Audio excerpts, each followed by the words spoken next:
ανιχνεύουν τα γαλαξιακά σμήνη πραγματικά μια ισοτροπική διαστολή του σύμπαντος, όπως μας λέει η κοσμολογική αρχή και το στάνταρ κοσμολογικό μοντέλο?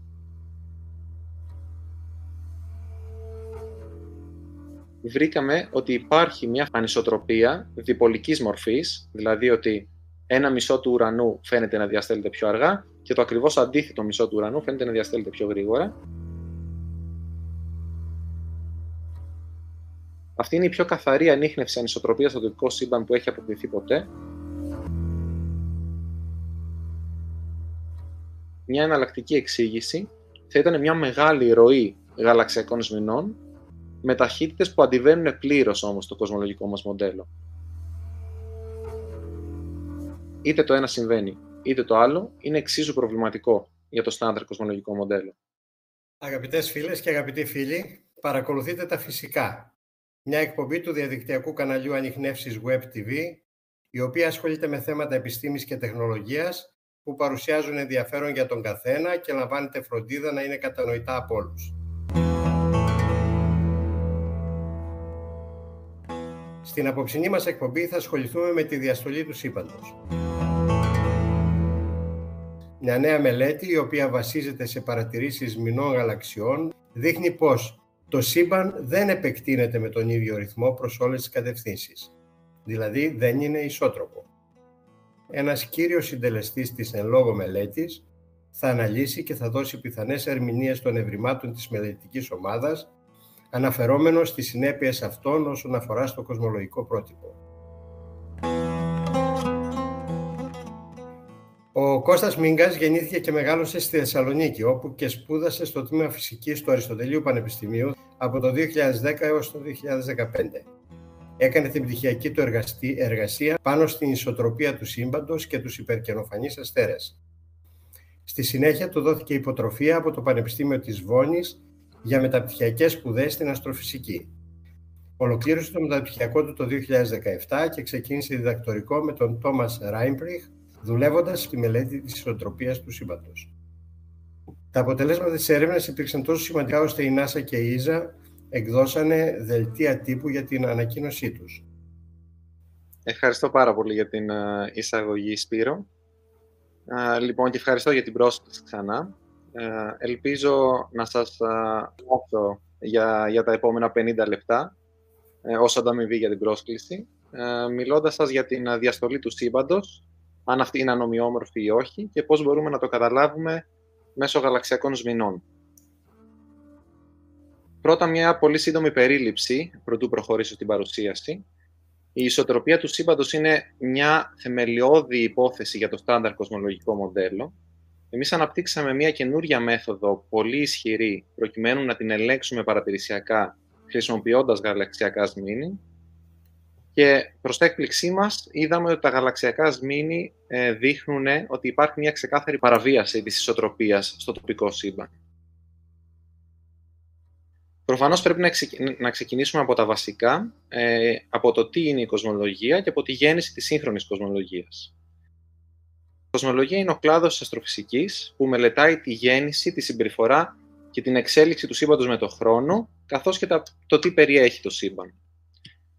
Ουσιαστικά η σύγχρονη κοσμολογία γεννήθηκε στις αρχές του 20ου αιώνα, ίσως είναι από τους πιο πρόσφατους κλάδους της αστροφυσικής, καθώς μέχρι τις αρχές του περασμένου αιώνα και συγκεκριμένα μέχρι το 1920 με 30, πιστεύαμε ότι όλο το σύμπαν είναι ο γαλαξίας μας. Δηλαδή ότι δεν υπήρχε τίποτα πέρα από το γαλαξία μας και το οποίο σύμπαν θεωρούταν στατικό, ότι δηλαδή είναι αιώνιο και ακίνητο πρακτικά. Οι άλλοι γαλαξίες που βλέπαμε στον ουρανό νομίζαμε ότι είναι νέφη αερίων και σκόνης στο γαλαξία μας και επομένως κομμάτια του γαλαξία μας.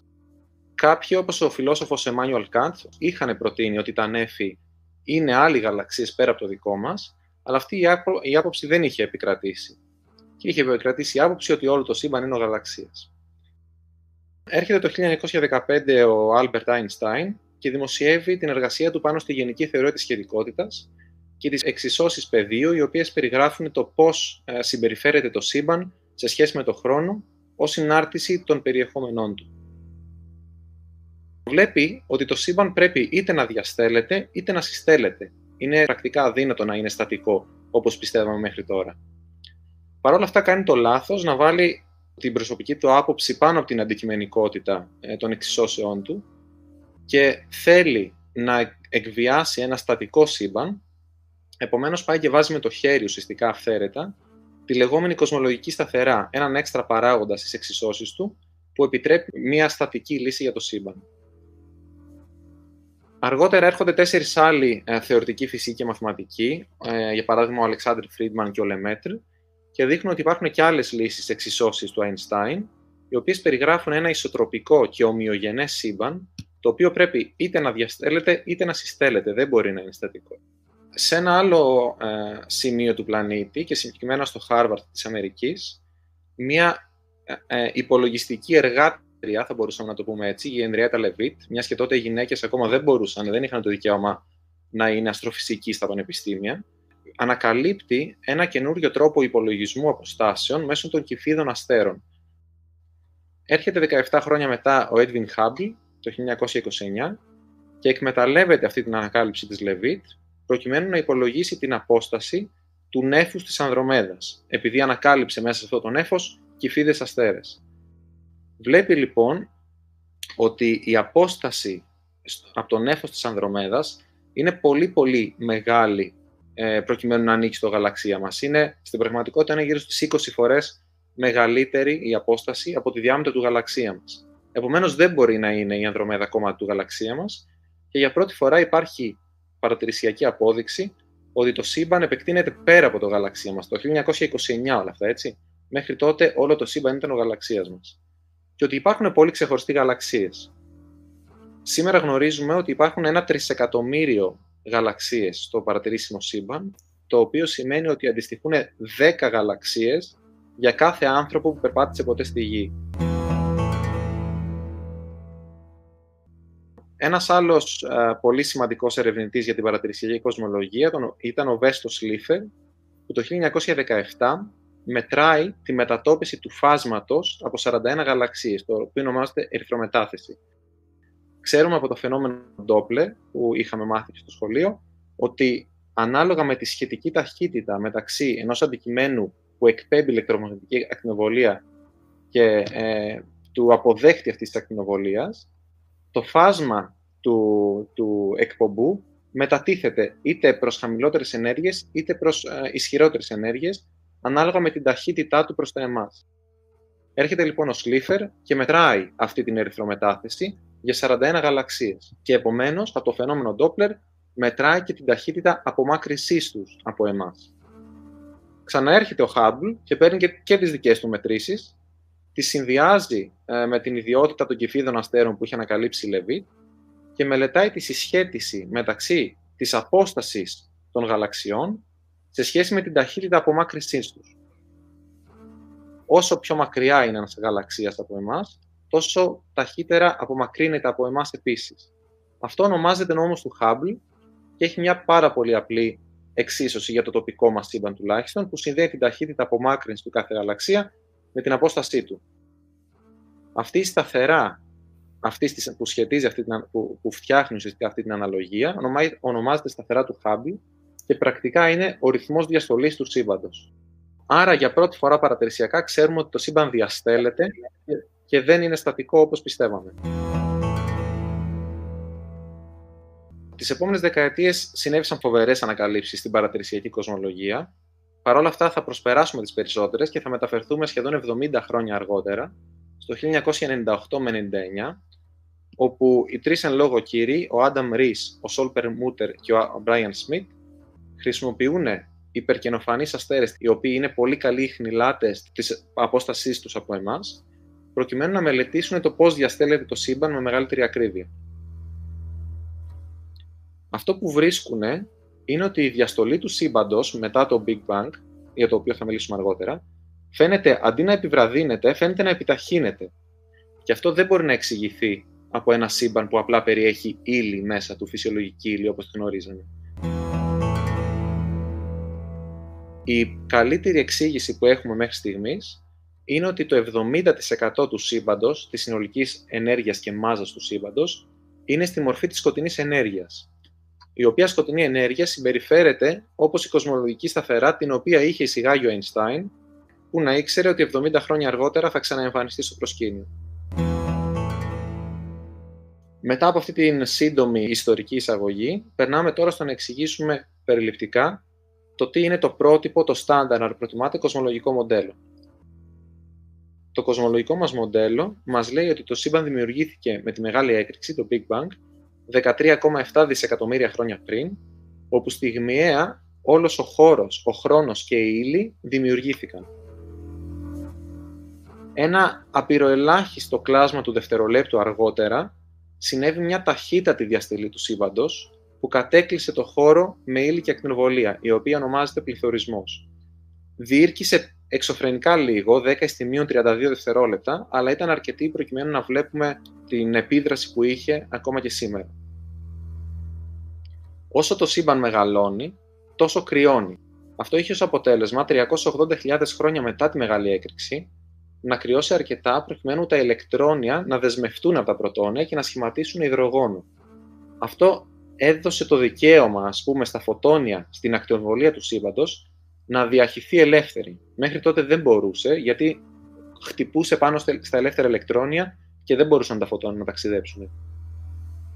Τότε, για πρώτη φορά, το σύμπαν έγινε διαφανές στην ακτινοβολία και βλέπουμε τη φωτογραφία αυτής της στιγμής μέσω της μικροκυματικής ακτινοβολίας υποβάθρου, για την οποία θα μιλήσω στην επόμενη διαφάνεια.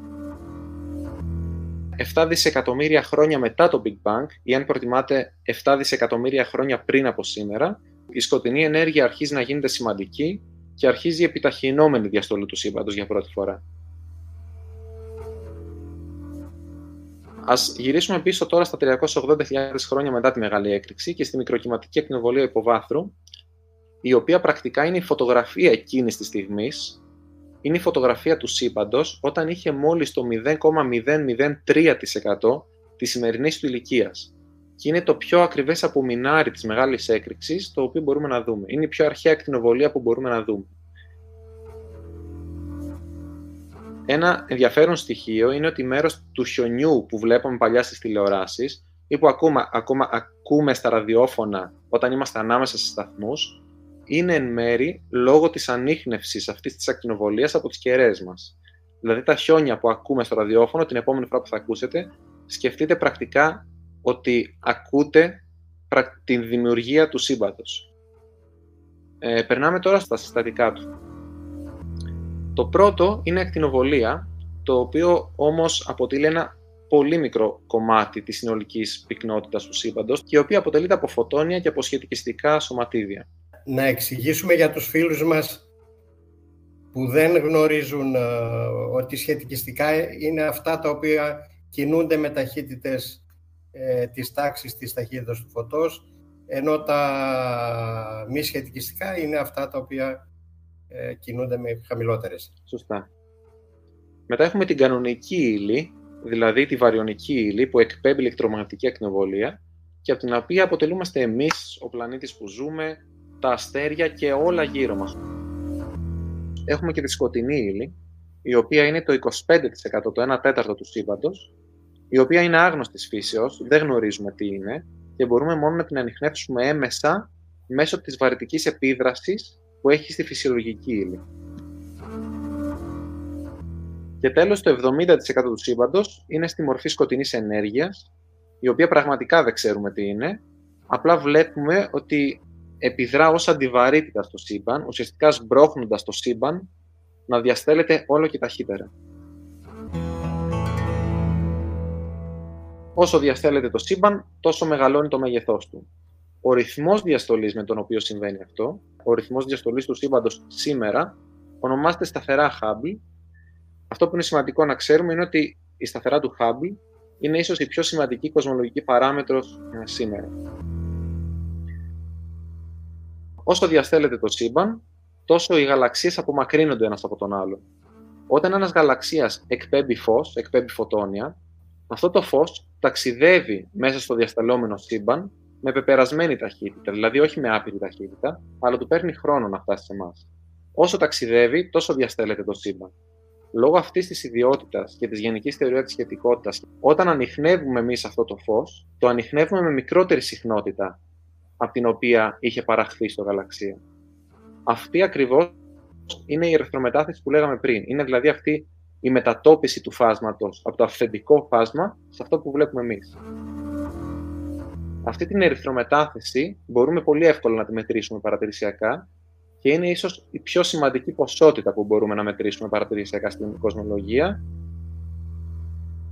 Όσο μεγαλύτερη η απόσταση του γαλαξία, τόσο μεγαλύτερη η ερυθρομετάθεση που μετράμε. Άρα, μετρώντας την ερυθρομετάθεση, μπορούμε να έχουμε μία προσέγγιση της πραγματικής απόστασης του κάθε αντικειμένου. Απλά πρέπει να πούμε εδώ ότι υπάρχει μια εξίσωση που περιγράφει αυτή τη μετάβαση από την ερυθρομετάθεση στην απόσταση και αυτή η εξίσωση είναι πολύ σημαντικό να καταλάβουμε ότι εξαρτάται από τη σταθερότητα του Hubble. Άρα, η μετάβαση από ερυθρομετάθεση στην απόσταση εξαρτάται από τις κοσμολογικές παραμέτρους. Περνάμε τώρα στο πώς σχηματίζονται οι δομές μεγάλης κλίμακας στο σύμπαν. Στην αρχή του σύμπαντος, η ύλη ήταν σχεδόν ομοιόμορφα κατανεμημένη παντού. Παρ' όλα αυτά, υπήρχαν κάποιες μικρές διακυμάνσεις στην πυκνότητα της ύλης, τυχαίες μικρές διακυμάνσεις. Δίνοντας αρκετό χρόνο σε αυτές τις διακυμάνσεις και λόγω της βαρύτητας, αυτές οι διακυμάνσεις όλο και ενισχύονται. Όλο και περισσότερη ύλη πέφτει δηλαδή σε αυτές και όλο και περισσότερη ύλη απομακρύνεται από τα κενά σημεία του χώρου. Αυτό σημαίνει ότι όσο περνάει ο κοσμικός χρόνος και φτάνουμε στο σήμερα, τόσο πιο μεγάλες γίνονται οι αντιθέσεις στην πυκνότητα του σύμπαντος σε διαφορετικά σημεία. Αυτός είναι ο μηχανισμός που παράγει το σύμπαν που βλέπουμε σήμερα. Σε μικρότερες κλίμακες, βλέπουμε ότι η κατανομή της ύλης δεν είναι τόσο ομοιόμορφη όσο σε μεγάλες κλίμακες. Αυτό τι σημαίνει? Ότι υπάρχουν κομμάτια του σύμπαντος, όπως αυτό για παράδειγμα, τα οποία έλκονται βαρυτικά από άλλα πιο πυκνά κομμάτια του σύμπαντος και κινούνται προς αυτά, λόγω της βαρυτικής έλξης. Αυτές οι κινήσεις προς τα πυκνά μέρη του σύμπαντος δεν έχουν να κάνουν με τη διαστολή του σύμπαντος, είναι τελείως ανεξάρτητες και ονομάζονται τοπικές ή αλλιώς ίδιες κινήσεις. Όταν παρατηρούμε ένα γαλαξία ή ένα γαλαξιακό μήνος μέσα σε αυτόν τον όγκο του σύμπαντος, ο οποίος κινείται προς μια κατεύθυνση, έχει μια σχετική κίνηση σε σχέση με εμάς. Αυτό σημαίνει ότι το φάσμα του μετατίθεται προς άλλες συχνότητες, έχει μια ερυθρομετάθεση. Ένα βασικό κομμάτι που πρέπει να καταλάβουμε εδώ άρα είναι ότι όταν μετράμε παρατηρησιακά την ερυθρομετάθεση ενός αντικειμένου, ενός γαλαξία ή ενός γαλαξιακούς μήνους, μετράμε ένα συνδυασμό δύο πραγμάτων. Την ερυθρομετάθεση λόγω της διαστολής του σύμπαντος και την ερυθρομετάθεση λόγω αυτών των τοπικών κινήσεων. Επομένως, αυτό που παθαίνουμε, αν δεν τις λάβουμε υπόψη, είναι ότι μετράμε λάθος αποστάσεις για τους γαλαξίες μας και μας κάνουν να μετράμε λάθος ιδιότητες των σμηνών γαλαξιών στο τέλος. Τώρα περνάμε στο τελευταίο κοσμολογικό κομμάτι της εισαγωγής, το οποίο είναι και το πιο εύκολο όμως, η κοσμολογική αρχή. Η κοσμολογική αρχή είναι ένας βασικός πυλώνας του πρότυπου κοσμολογικού μοντέλου και μας λέει ότι το σύμπαν πρέπει να είναι ισότροπο και ομοιογενές σε μεγάλες κλίμακες. Ισότροπο σημαίνει ότι πρέπει να έχει τις ίδιες κοσμικές ιδιότητες προς κάθε κατεύθυνση του ουρανού. Με άλλα λόγια, πρέπει να έχει τον ίδιο ρυθμό διαστολής, άρα την ίδια σταθερά Hubble, προς κάθε κατεύθυνση. Ομοιογένεια σημαίνει ότι το σύμπαν πρέπει να είναι πάνω κάτω το ίδιο παντού, άρα πρέπει να έχει παρόμοια ποσά ύλης παντού. Άμα έχει όντως παρόμοια ποσά ύλης παντού, αυτές οι μεγάλες ροές ύλης για τις οποίες συζητούσαν στην προηγούμενη διαφάνεια δεν πρέπει να υπάρχουν. Άρα αυτές είναι οι δύο υποθέσεις της κοσμολογικής αρχής. Η σταθερά του Hubble πρέπει να είναι ίδια παντού και αυτές οι μεγάλες ροές ύλης δεν πρέπει να ανιχνεύονται σε μεγάλες κλίμακες. Περνάμε τώρα στα γαλαξιακά σμήνη και το τι είναι. Είναι τα μεγαλύτερα βαρυτικώς συνδεδεμένα αντικείμενα στο σύμπαν, με διαμέτρους που φτάνουν από 3 έως και 15 εκατομμύρια έτη φωτός και σχηματίζονται στα σταυροδρόμια ουσιαστικά του κοσμικού ιστού, όπως βλέπετε εδώ. Δηλαδή σχηματίζονται στα μέρη που το σύμπαν είναι το πιο πυκνό. Το κάθε γαλαξιακός μήνος μπορεί να έχει μέχρι και χιλιάδες γαλαξίες μέσα του, οι οποίοι όμως αποτελούν λιγότερο από το 5% της συνολικής μάζας τους μήνους. Η σκοτεινή ύλη αποτελεί το 85 με 90% της μάζας στους μήνους, αλλά το πιο ενδιαφέρον για μας περιεχόμενο τους μήνους είναι το καυτό ιονισμένο αέριο, το ιονισμένο πλάσμα που υπάρχει στο μεσογαλαξιακό διάστημα, δηλαδή ανάμεσα στις γαλαξίες. Αποτελείται κυρίως από ελεύθερα ηλεκτρόνια και πρωτόνια και μπορεί να ανιχνευτεί και στις ακτίνες Χ και στα μικροκύματα. Τώρα τι μπορούμε να κάνουμε εμείς? Μπορούμε να πάρουμε τα τηλεσκόπια μας και να μετρήσουμε τη λαμπρότητά του, το οποίο είναι πόσο φωτεινό φαίνεται εδώ από τη Γη. Μετράμε επίσης την ερυθρομετάθεσή του και από την ερυθρομετάθεση μπορούμε να υπολογίσουμε την απόστασή του, όπως δείξαμε στις εξισώσεις πριν που προσπεράσαμε πιο γρήγορα. Το σημαντικό εδώ είναι να υπενθυμίσω ότι αυτή η μετάβαση από την ερυθρομετάθεση στην απόσταση εξαρτάται από τη σταθερά του Hubble. Άρα, έχοντας λαμπρότητα και ερυθρομετάθεση, μπορούμε να βρούμε την εσωτερική ουσιαστικά ιδιότητα τους μήνους, τη φωτεινότητά τους ακτίνες Χ, το οποίο είναι απλά πόση ενέργεια εκπέμπει ανά δευτερόλεπτο. Τώρα, στα μικροκύματα, τι συμβαίνει? Όταν ένα φωτόνιο από την μικροκυματική ακτινοβολία υποβάθρου ταξιδεύει μέσα από ένα γαλαξιακό μήνος, συγκρούεται με κάποια ελεύθερα ηλεκτρόνια από το αέριο του μήνους. Αυτή η σύγκρουση μεταφέρει ενέργεια στα φωτόνια αυτά.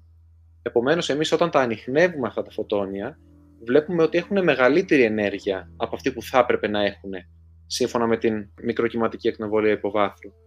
Επομένως, όταν μετράμε αυτή την ακτινοβολία προς την κατεύθυνση ενός γαλαξιακού μήνους, βλέπουμε μια παραμόρφωση στο φάσμα που μετράμε.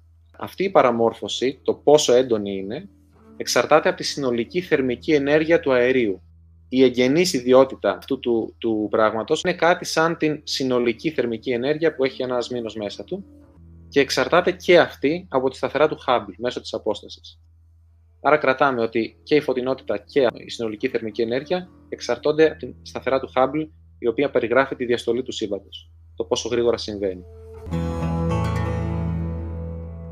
Αυτό το μήνος είναι σε μια απόσταση 4,6 δισεκατομμύρια έτη φωτός, που σημαίνει ότι όταν παράχθηκαν αυτά τα φωτόνια και άρχισαν να ταξιδεύουν προς τα εμάς, ακόμα η Γη δεν υπήρχε ηλιακό σύστημα. Πρώτα άρχισαν να ταξιδεύουν, μετά από 100 εκατομμύρια χρόνια σιγά σιγά άρχισε να δημιουργείται το ηλιακό σύστημα, η Γη, άρχισαν να δημιουργούνται οι ωκεανοί, οι ήπειροι, μετά από πολλά δισεκατομμύρια χρόνια εμφανίστηκαν οι δεινόσαυροι, εξαφανίστηκαν, εμφανίστηκε ο Homo sapiens, είμαστε τώρα εδώ, χτίσαμε τα τηλεσκόπια, τα ανεβάσαμε στο διάστημα, τα στρέψαμε προς αυτήν την κατεύθυνση και τώρα έφτασε αυτή η ακτινοβολία στα τηλεσκόπια μας και παρατηρούμε αυτά τα σμήνη. Τώρα περνάμε ίσως στο πιο σημαντικό κομμάτι της θεωρίας, που είναι και το τελευταίο, και τις σχέσεις που υπάρχουν ανάμεσα στις διαφορετικές ιδιότητες των γαλαξιακών σμηνών, όπως η φωτεινότητα, το μέγεθος κτλ. Πολλές από αυτές τις μετρήσεις μεγαλώνουν όσο μεγαλώνει η μάζα του μήνους. Δηλαδή, όσο μεγαλύτερη η μάζα, τόσο μεγαλύτερη θερμοκρασία, τόσο μεγαλύτερη φωτεινότητα. Ως εκ τούτου, όσο μεγαλώνει η θερμοκρασία, μεγαλώνει και η φωτεινότητα. Η πιο χρήσιμη μέτρηση, η πιο χρήσιμη ιδιότητα των γαλαξιακών σμηνών για την εργασία μας είναι η θερμοκρασία. Διότι η μέτρηση της θερμοκρασίας δεν εξαρτάται καθόλου από την κοσμολογία, δεν εξαρτάται από τη σταθερά του Hubble, με άλλα λόγια. Πράγμα που δεν συμβαίνει με τις άλλες παραμέτρους για τις οποίες μιλήσαμε πριν. Άρα, όποια και να είναι η σταθερά του Hubble, όποιος και να είναι ο ρυθμός διαστολής του σύμπαντος, εμείς θα μετρήσουμε ακριβώς την ίδια θερμοκρασία. Και εδώ τώρα είναι το πώς κάνουμε την έρευνα για την οποία θα σας μιλήσω σε πολύ λίγο.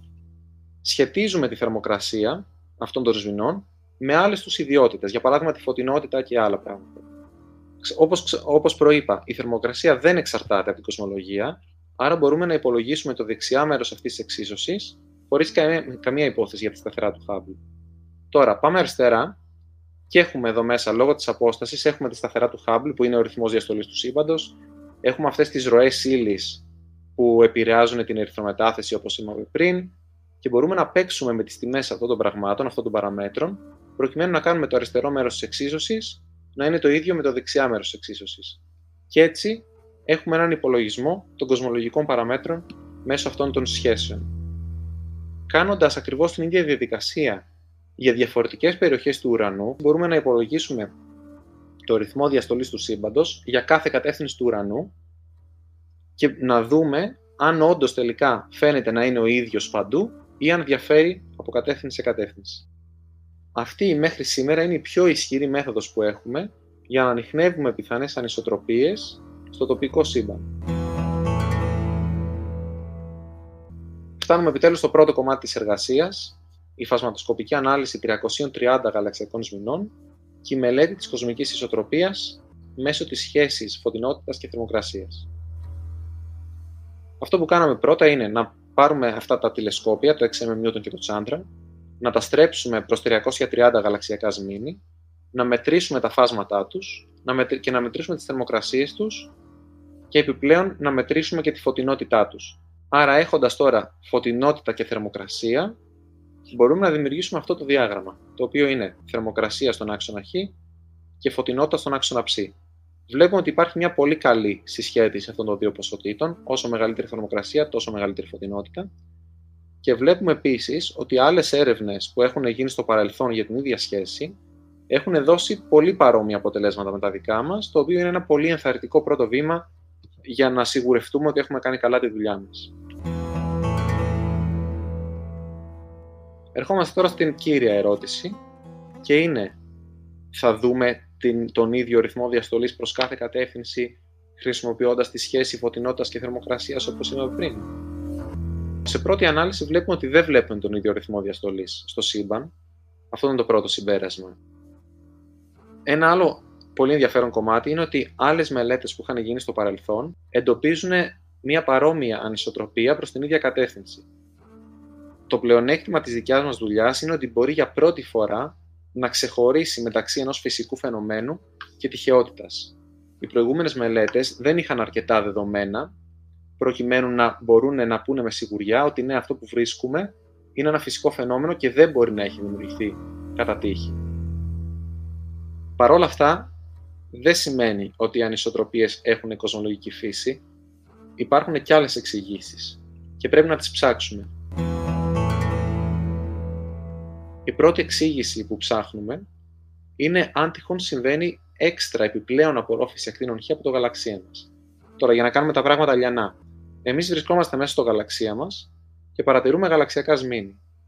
Τα φωτόνια από τα γαλαξιακά σμήνη ταξιδεύουν μέσα από το γαλαξία μας, ο οποίος είναι γεμάτος αέριο και σκόνη, για να φτάσουν σε εμάς.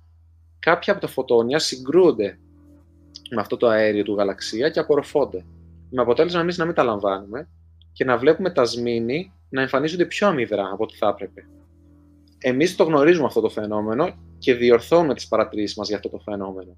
Όμως τώρα, αν υπάρχει ένα άγνωστο σύννεφο αερίου και σκόνης στο γαλαξία, το οποίο απορροφά ακτίνες Χ και δεν το έχουμε εντοπίσει, τότε αυτή την αμυδρότητα των γαλαξιακών σμηνών που βλέπουμε θα την μπερδέψουμε για κοσμολογικό φαινόμενο, ενώ στην πραγματικότητα μπορεί να είναι απλά επιπλέον απορρόφηση ακτίνων Χ από το γαλαξία μας.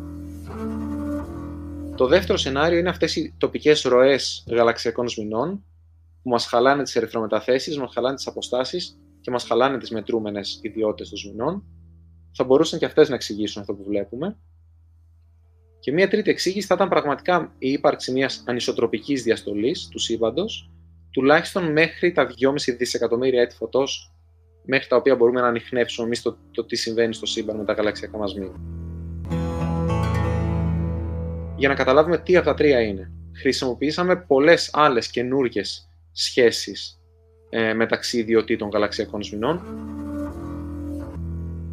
Αυτό με φέρνει στο δεύτερο κομμάτι της εργασίας μας, που είναι η μελέτη της κοσμικής ομοιομορφίας, της κοσμικής ισοτροπίας, χρησιμοποιώντας 10 αυτή τη φορά, όχι μία, αλλά 10 σχέσεις σμηνών γαλαξιών, σε πολλαπλά μήκη κύματος και όχι μόνο σε ακτίνες Χ. 5 από αυτές τις σχέσεις τις παρουσιάσαμε στη βιβλιογραφία για την πρώτη φορά, αλλά 3 από αυτές που ήταν ήδη γνωστές είναι οι πιο χρήσιμες, στις οποίες θα εμβαθύνω από εδώ και πέρα.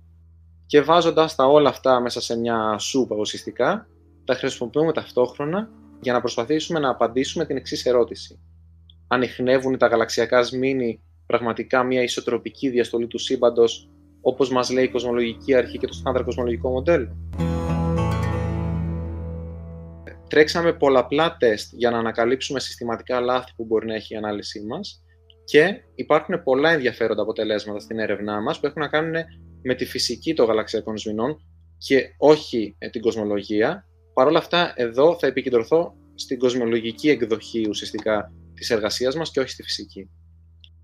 Λοιπόν, θα σας κρατήσω σε αγωνία για 3-4 περισσότερα λεπτά και θα κάνω ένα ενδιάμεσο βήμα να σας μιλήσω για την πιο χρήσιμη σχέση από όλες τις 10 που έχουμε, η οποία είναι η σχέση ανάμεσα στη συνολική θερμική ενέργεια, που τη μετράμε στα μικροκύματα, και στη θερμοκρασία. Γιατί είναι πιο σημαντική? Αυτή η σχέση έχει πάρα πολύ μικρή διασπορά, που σημαίνει έχουμε πολύ μικρότερες στατιστικές αβεβαιότητες στις παραμέτρους που μετράμε. Άρα είμαστε, με λίγα λόγια, πιο σίγουροι για αυτά που μετράμε και επειδή μετριέται στα μικροκύματα, δεν επηρεάζεται από τη γαλαξιακή απορρόφηση που συμβαίνει στις ακτίνες Χ, γιατί τα μικροκύματα δεν απορροφώνται από το γαλαξία μας. Τώρα, αυτό τι θα πει, ότι δεν επηρεάζεται από την απορρόφηση? Θα πει ότι άμα δούμε τις ίδιες ανισοτροπίες πάλι, πρέπει να είναι κοσμολογικής φύσεως. Άμα όμως δεν δούμε τις ίδιες ανισοτροπίες σε σχέση με πριν, σημαίνει ότι εξ αρχής ήταν λόγω κάποιας απορρόφησης ακτίνων Χ από το γαλαξία μας και όχι ένα κοσμολογικό φαινόμενο. Αυτό που βλέπουμε είναι ακριβώς οι ίδιες ανισοτροπίες με πριν, η ίδια διακύμανση δηλαδή της σταθεράς του Hubble, η ίδια διακύμανση του φαινομενικού ρυθμού διαστολής του σύμπαντος.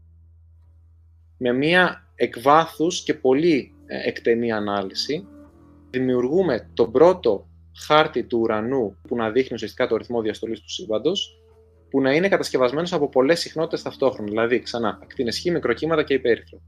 Αυτό είναι και το κύριο κομμάτι της εργασίας μας, το highlight ας πούμε, μιας και δεν έχει κατασκευαστεί άλλος τέτοιος χάρτης παρόμοιος στο παρελθόν. Και βλέπουμε ότι όταν βάζουμε όλη την πληροφορία που έχουμε μαζί, ανιχνεύουμε μία ανισοτροπία διπολικής μορφής, δηλαδή ότι ένα μισό του ουρανού φαίνεται να διαστέλλεται πιο αργά και το ακριβώς αντίθετο μισό του ουρανού φαίνεται να διαστέλλεται πιο γρήγορα, με μια στατιστική σημασία της τάξης των σχεδόν 6 σίγμα, το οποίο είναι πάρα πολύ υψηλό, το οποίο σημαίνει ότι υπάρχει μόνο μία πιθανότητα στα 200 εκατομμύρια αυτό το αποτέλεσμα να έχει συμβεί κατά τύχη και να μην υπάρχει πραγματικά κάποιος φυσικός λόγος που να επιδρά στα γαλαξιακά σμήνη και να τα κάνει να συμπεριφέρονται έτσι. Και είμαστε σίγουροι πλέον ότι δεν είναι τυχαιότητα. Αυτή είναι η πιο καθαρή ανίχνευση ανισοτροπίας στο τοπικό σύμπαν που έχει αποκτηθεί ποτέ και είναι, όπως είπα, και το κερασάκι στην τούρτα της εργασίας μας. Για να σας το χαλάσω πάλι λίγο, δεν σημαίνει ακόμα ότι ο ρυθμός διαστολής του σύμπαντος είναι διαφορετικός σε διαφορετικές κατευθύνσεις. Πάντα πρέπει να ψάχνουμε και εναλλακτικές εξηγήσεις και μία τέτοια είναι αυτή η μεγάλη ροή ύλης, η μεγάλη ροή γαλαξιακών σμηνών, την οποία προαναφέραμε. Δηλαδή, ένας μεγάλος όγκος του σύμπαντος στο τοπικό σύμπαν κινείται προς μία κατεύθυνση, χαλώντας τις μετρήσεις μας. Κατασκευάσαμε μία μέθοδο για πρώτη φορά που να μπορούμε να ποσοτικοποιήσουμε αυτή την κίνηση με γαλαξιακά σμήνη. Μελετήσαμε διαφορετικές κοσμικές σφαίρες, όγκους δηλαδή, και διαφορετικούς κοσμικούς φλοιούς, με διαφορετικές σχέσεις γαλαξιακών σμηνών, με διαφορετικούς καταλόγους και με διαφορετικές στατιστικές προσεγγίσεις. Ό,τι και να κάναμε, βρήκαμε ότι υπάρχει μια φαινομενική κίνηση με ταχύτητα 900 χιλιόμετρα το δευτερόλεπτο, που φαίνεται να επεκτείνεται μέχρι και τα 2 δισεκατομμύρια έτη φωτός μακριά. Η κατεύθυνση αυτής της κίνησης ταυτίζεται με την κατεύθυνση της ανισοτροπίας που βλέπαμε πριν. Το πρόβλημα είναι ότι αυτή η κίνηση είναι παντελώς ασυνεπής με το πρότυπο κοσμολογικό μοντέλο. Το πρότυπο κοσμολογικό μοντέλο προβλέπει πολύ μικρότερες κινήσεις για τέτοιες κλίμακες από αυτή που ανιχνεύουμε εμείς. Επομένως, είναι και αυτό ένα χτύπημα στο κοσμολογικό μοντέλο. Επομένως, πραγματικά μοιάζει ότι υπάρχει μία ανισοτροπία στο ρυθμό διαστολής του σύμπαντος, τουλάχιστον τοπικά, ή μια εναλλακτική εξήγηση θα ήταν μια μεγάλη ροή γαλαξιακών σμηνών με ταχύτητες που αντιβαίνουν πλήρως όμως το κοσμολογικό μας μοντέλο. Είτε το ένα συμβαίνει, είτε το άλλο είναι εξίσου προβληματικό για το στάνταρ κοσμολογικό μοντέλο. Και αυτό με φέρνει σε μια σύντομη ανασκόπηση. Η κοσμική ισοτροπία είναι μια πολύ σημαντική υπόθεση και επομένως πρέπει να την ελέγχουμε συνέχεια με καινούριες, ισχυρές και ανεξάρτητες μεθόδους για να καταλάβουμε αν ευσταθεί ή όχι. Αναπτύξαμε εμείς μια τέτοια μέθοδο και είδαμε ότι τα γαλαξιακά σμήνη ανιχνεύουν μια ανομοιόμορφη διαστολή του σύμπαντος τοπικά ή εναλλακτικά ανιχνεύουν μια πολύ μεγάλη ροή ύλης προς μια κατεύθυνση Και τα δύο σενάρια αντιβαίνουν αρκετά το στάνταρ κοσμολογικό μοντέλο και είναι προβληματικά. Και προφανώς όμως, για να έρθουμε σε ένα τελικό συμπέρασμα, επειδή η επιστήμη δεν γίνεται βιαστικά και πρέπει να είμαστε σίγουροι για το τι μιλάμε, πρέπει να κάνουμε πολύ περισσότερη έρευνα με μεγαλύτερους καταλόγους, καλύτερα δεδομένα, για να καταλάβουμε αν υπάρχει κάποιο πιθανό σφάλμα στην ανάλυση μας ή τέλος πάντων να ξεχωρίσουμε μεταξύ των δύο σεναρίων, αν είναι ομοιόμορφη διαστολή ή ροή γαλαξιακών σμηνών. Σε ευχαριστήσουμε, όπως έλεγα, για τα τόσο σημαντικά πράγματα τα οποία μας είπες. Ήρθαμε σε επαφή με μια ανατρεπτική ανακάλυψη, η οποία ανεξάρτητα με το τι θα συμβεί στα επόμενα χρόνια, τι ερμηνείες θα δοθούν κτλ. Θέτει σε δοκιμασία το κοσμολογικό πρότυπο. Σε κάθε περίπτωση το θέτει σε δοκιμασία, είτε από τη μία πλευρά είτε από την άλλη. Και εδώ να πούμε ότι φτάσαμε στο τέλος της εκπομπής μας. Θέλω να σε ευχαριστήσω για ακόμα μία φορά, Κώστα, που μου έκανες την τιμή να ανακοινώσεις όλα αυτά τα πράγματα για πρώτη φορά σε ελληνικό κοινό και σε ελληνική γλώσσα. Λοιπόν, και να πούμε ότι στο σημείο αυτό ολοκληρώθηκε και η σημερινή μας εκπομπή. Σας ευχαριστώ πολύ. Καλή νύχτα σας.